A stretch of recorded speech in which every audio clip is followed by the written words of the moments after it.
Hey, tree sprites. At some point in our social human evolution, we have completely forgotten the fact that we have the ability, the power to control our reality as a collective. With the exception of the vast workings of the cosmic universe and the systems of the natural world, we otherwise have defined ourselves what we consider to be real, what we consider to be true. And the sole reason why we have ensnared ourselves into our current reality for so long is because we as a collective have decided that nothing else is possible. Words are heavy, they carry intention, they carry energy and power. And so when we speak things, when we cast words saying, this is just how things are, there is no other way, we cannot attain world peace. That is the reality that we set. That is our intention, whether or not we realize that that is what we're doing. When we look into natural systems, into the natural world, and in the universe, what we find is that the only constant is change. Evolution is happening every second in the natural world. And what Gaia shows us is that evolution can happen very slowly at the chemical or molecular level, but it can also happen very quickly at the social or behavioral level.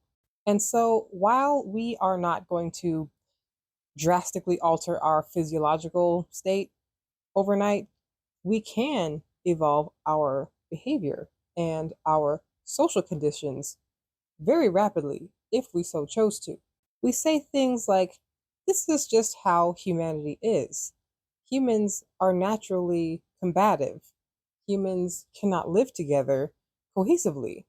We need cities. We need to bind the natural world in concrete because we can't just live in the forest. We can't just survive outside. To be civilized is to be apart from the natural environment.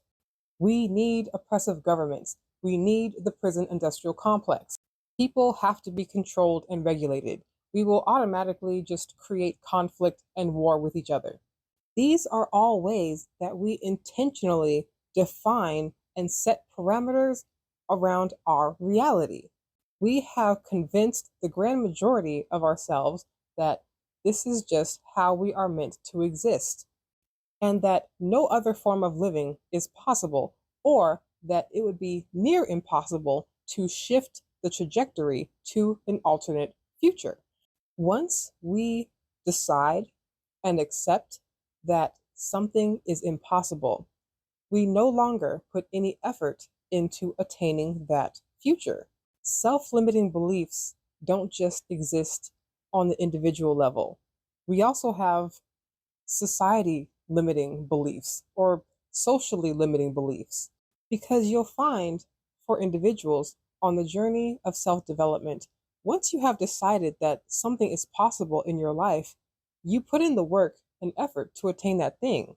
And people are often able to achieve things that they previously believed were not possible for them to achieve. This exact same thing is also true for us as a collective, as a species. This is why developing creativity and exercising the imagination is so crucial for us in this era.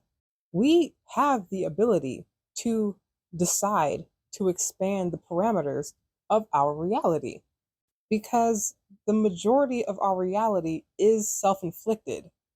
Just as we do as individuals, as societies, we place restrictions on ourselves based on fear, based on things going bad. And this is another example of our species existing in this hyper yang, cosmically masculine state. Being in disbalance is stunting our evolutionary growth and potential.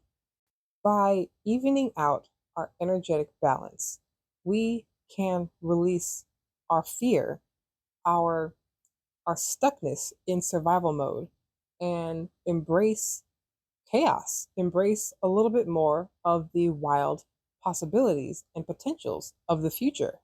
The only thing that we can't control is the past. Everything else is up to us. Existing in a survival fear state is not meant to be sustained long term. It is a useful tool for dealing with imminent danger, but not for constructing and maintaining societies and civilizations. We will eventually burn out on this path that we're on. If you're interested in these topics, subscribe to Black Barn Owl. Link in the bio. I'll see you in always.